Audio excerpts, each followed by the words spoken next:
From Hollywood, Tom Neal in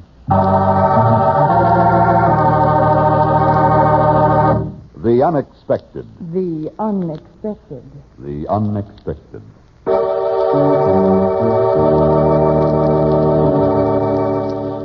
Life is filled with the unexpected. Happy, romantic, tragic, and mysterious endings to our most ordinary actions. Dreams come true or dreams are shattered by sudden twists of fate in The Unexpected.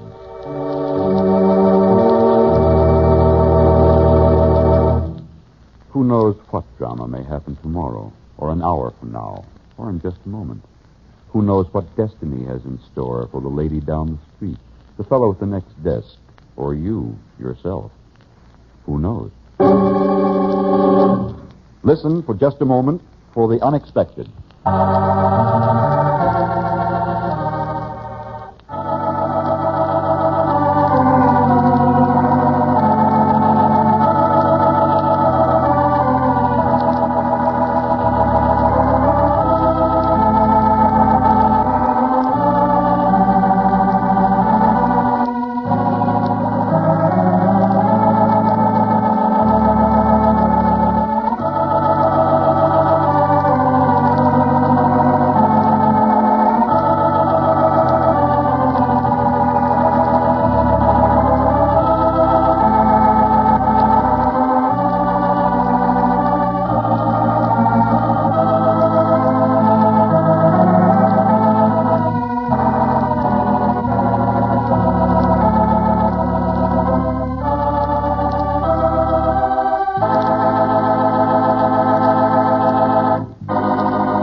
And now, Tom Neal, famous motion picture and stage star, in a drama of the unexpected, titled Solid Citizen. I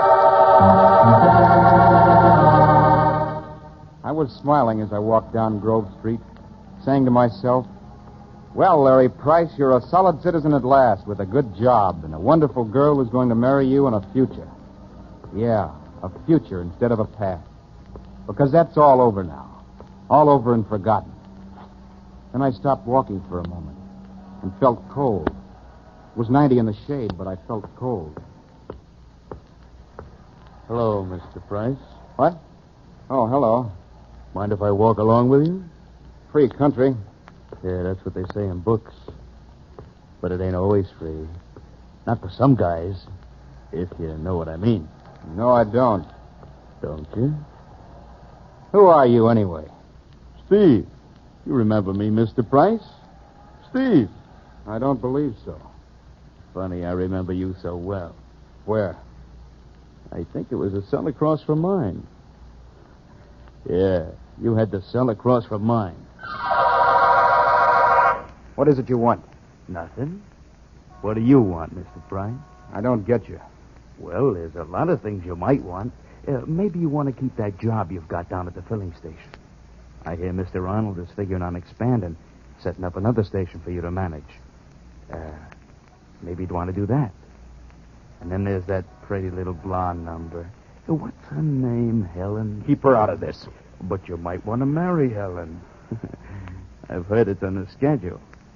You know, there's a lot of things I figured out that you might want to do. All right. So I served time. I served it out, every second of it. Its day's done, marked off the calendar. Well, I thought you might want to keep them that way. I thought it might be worth about $500 to you to have me leave town tomorrow morning without dropping in to see Miss Helen Page or any of your other new friends. Why, you cheap little... I wouldn't pay you... $500, Mr. Price. I'm staying at the River Arms, 4th floor. I'll be up late. But until you get there... So long, 11-17-43. Wasn't that your number? 11-17-43? He slouched away from me down the street. Just a little guy with a smirk on his cracked lip and a big secret in his head. My secret. But it wasn't mine any longer. I suppose I could have remembered him if I tried. I could remember every ugly detail about those 2 years in prison. If I tried. And now I had to remember. There'd be no more forgetting.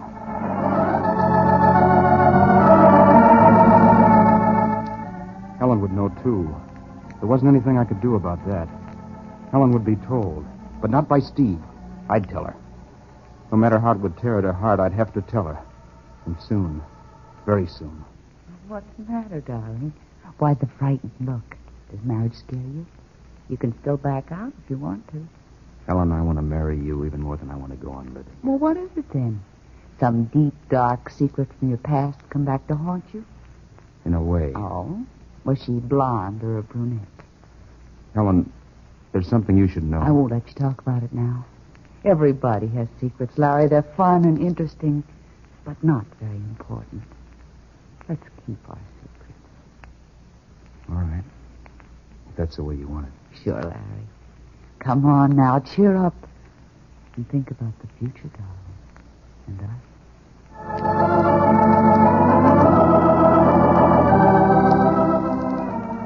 I was thinking about the future. About what it would mean to Helen when Riverdale found out she was going to marry an ex-convict. I tried to tell her. 20 times I tried to tell her. But I couldn't. The words wouldn't push themselves out through my lips. I could imagine the flicker of pain in her eyes, and the brave smile that would say, "It doesn't make any difference. We'll be married just the same." But it would make a difference. Always. So I couldn't tell Helen about the 2 years when I was 11, 17, 43. I had a pass key to the gas station. I jimmied the door to make it look like a burglary. I knew how. Then I went inside and opened the register. The week's total figured just over $500. Nobody saw me at the station. Nobody saw me sneak up the fire escape at the river arm. But in a way, I almost wished the cops had grabbed me before I could give the money to Steve. 460, 480, 490, 500. Now beat it quick. Get out of town before Before what? All you can. Why, Mr. Price, I'll be glad to leave. When you pay me. I've paid you every cent. 500? You misunderstood me. I said 1,500, Mr. Price. Okay, Steve. I understand now. That's fine. I understand that you'll never be paid enough. That's what I wanted to know. Oh? In that case, I'll drop in on Miss Page. I don't think you will, Steve. I don't think you'll do much more talking. You can't scare me with that gun, Price. You're a solid citizen now, and solid citizens don't go around shooting people. They don't have the nerve to pull a trigger. Okay, Steve. You win. I haven't got the nerve. I don't want any more memories in the back of my head. You're a coward, Price. You always were. Even in prison, you were a coward. I slapped him. Hard as I could. Over and over. Hoping that my hands dug into his face and smashed blood out of his yellow skin. He took it without moving until my palms were hot and almost bleeding themselves. Then I clipped him on the chin. Picked up the 500 and started back to my room to pack. I didn't care whether Steve told Helen or not. I knew that there couldn't be any future for us, wherever we went, whatever I did or tried to do. Why, Helen, what are you doing here? I've been waiting for you, Larry. Is something wrong? I've got to talk to you. I thought about it You all mean day. Steve's been here? Steve? You fool. It doesn't matter. Let me talk, Larry. This afternoon you said something about the past. Your past. And I put you off and tried to make fun out of it. But it isn't fun, Larry. I know. Everything always comes out no matter how you try to hide it. Sure. So, if you don't already know... Well, it happened when I was just a kid 6 years ago. What? Oh, it didn't seem like stealing. The pocketbook was just lying there on the department store counter. I thought someone had lost it, and I told myself I'd turn it in to Lost and Found. But I didn't. I took it and kept it. You mean you stole it? Yes, sir. I was a thief. Helen. They sent me to reform school for 6 months. Oh, darling. I want you to know, Larry, while there's still time. See, you might not want to marry an ex-convict. Oh, you're the only woman I'd ever want. Are you sure, Larry? Of course I'm sure. I want to marry you, Helen, even more than I want to go on living. And I'm going to. Nothing else matters, not my past nor yours. I'm going to marry you.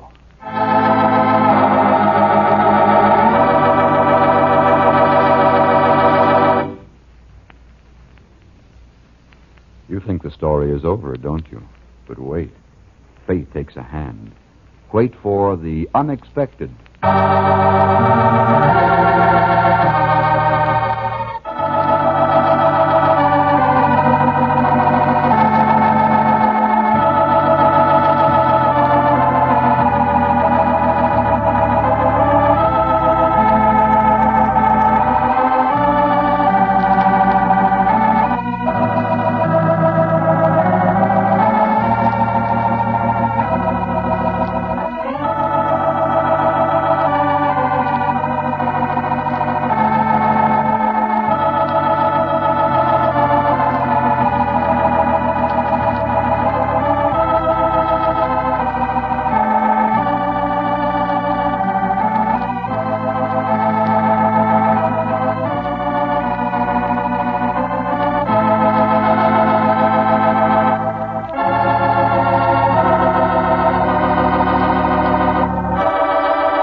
Now for the surprising conclusion to Solid Citizen, starring Tom Neal, written by Robert Libet and Frank Burt, and produced and directed by Frank K. Danzig.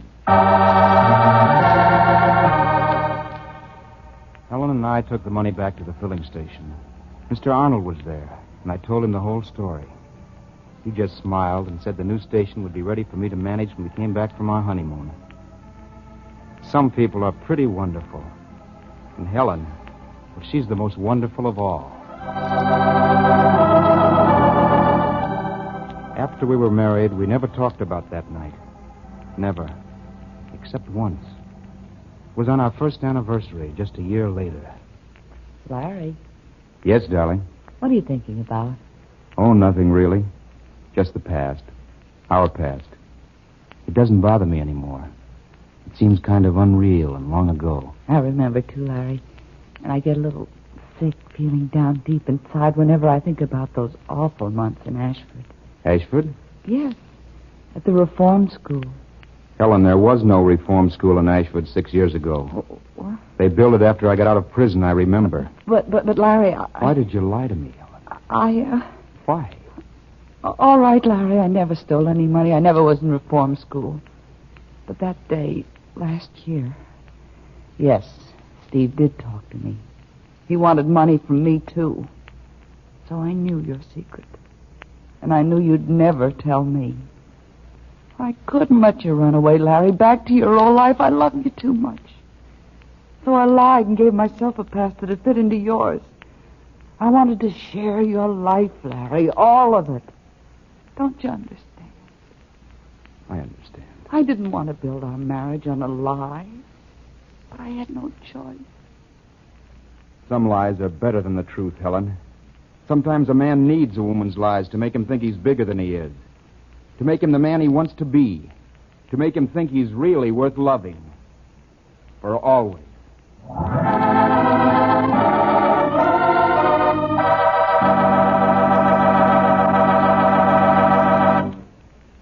Solid Citizen, starring Tom Neal, was transcribed in Hollywood. Listen for another exciting story, starring Marcia Hunt, who meets the unexpected.